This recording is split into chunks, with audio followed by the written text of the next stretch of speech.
Obi-Wan doesn't need to be on the high ground. The high ground just needs to exist within the battle. Obi-Wan knows that when he has the low ground, he really has the high ground from a certain point of view. Look at his battle record. Versus Maul. Has the low ground, wins. Dooku, no high ground, loses. Dooku rematch, no high ground again, loses. Grievous has low ground, wins. Vader has high ground, wins. Vader rematch, no high ground, loses. Obi-Wan with the high or low ground is canonically the most powerful Jedi. This is fact. Had Yoda not denied his request to battle the Senate with typical Jedi arrogance, Obi-Wan would have defeated Palpatine in the Senate building, which has a variety of different altitudes. This is designed so that the Chancellor could always have the moral high ground in political debates. But Obi-Wan didn't fight the Senate, and Yoda soon learned that you can't cleave the sheav in a normal 1v1. Yoda is shorter than virtually every other fighter, which gives him a permanent low ground disadvantage. However, his saber fighting style utilizes a flipping heavy technique in order to negate this weakness for a temporary window. You'll notice that as he falls from the central podium in the Senate's building, he immediately retreats, knowing that he can never hold the high ground in this duel. You'll also notice that, while training Luke, he rides on him like a mount to gain the intellectual high ground and accelerate Luke's training. Obi-Wan's defensive Form 3 lightsaber style synergizes with his careful military maneuvers, as he only strikes when prepared. He can always hold the strategic high ground. You'll come to realize that Commander Cody's artillery strike failed against Obi-Wan when hundreds of Jedi were killed in similar attacks. Cody failed to grasp the strategic situation, as the Jedi Master's elevation was superior to his by hundreds of meters, making him virtually unkillable. Had Cody taken his time and engaged the Jedi on even terrain, he could have possibly succeeded.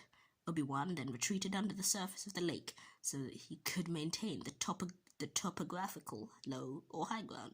In Revenge of the Sith, you'll notice that all the Jedi killed were on level ground with the clones, thereby assuring their demise. As we all know, spinning is a good trick. However, only the Chosen One can spin outside of a starfighter. Palpatine tried spinning, but he lost due to his technique, but this was intentional, as losing gave him the emotional high ground when Anakin arrived. The reason for this is that spinning provides a yin-yang approach to combat, based in Eastern philosophy on balance, giving the spinner the high ground from above and below. Only the Chosen One can master the spin, as it is their destiny to maintain balance in the universe. This is why Obi-Wan was so emotional after defeating Vader on Mustafar. He expected to lose the high ground to the spin, but Anakin fell to the dark side and could no longer use his signature trick, becoming the very thing he swore to destroy. Anakin doesn't hate sand for the reasons he told Padme. All Jedi hate sand, as the battlefield can rapidly change between low and high ground on multiple vectors, so your perspective must be from a certain three-dimensional point of view in order to comprehend who holds the high ground. This is the only reason why Obi-Wan killed Maul in Rebels. This is also why Obi-Wan hates flying. There is no gravity in space, therefore there is no high or low ground from any frame of reference. This also negates the spinning trick. It took the Tusken Raiders years of conflict against old Ben Kenobi to grasp his superiority and terrain advantage, as you see them visibly flee in A New Hope when they realize he holds the low inverse high ground. Additionally, Obi-Wan's victory in the cantina against the drunkard was assured, as he held the temperamental high ground. His actions were more calculated and well thought out than the alcoholic who was so uncivilized. In A New Hope, Vader proves his newfound mastery by engaging Obi-Wan on perfectly even ground. However, Obi-Wan intentionally sacrifices himself on the Death Star so that he could train Luke from a higher plane of existence, thereby giving him the metaphysical high ground.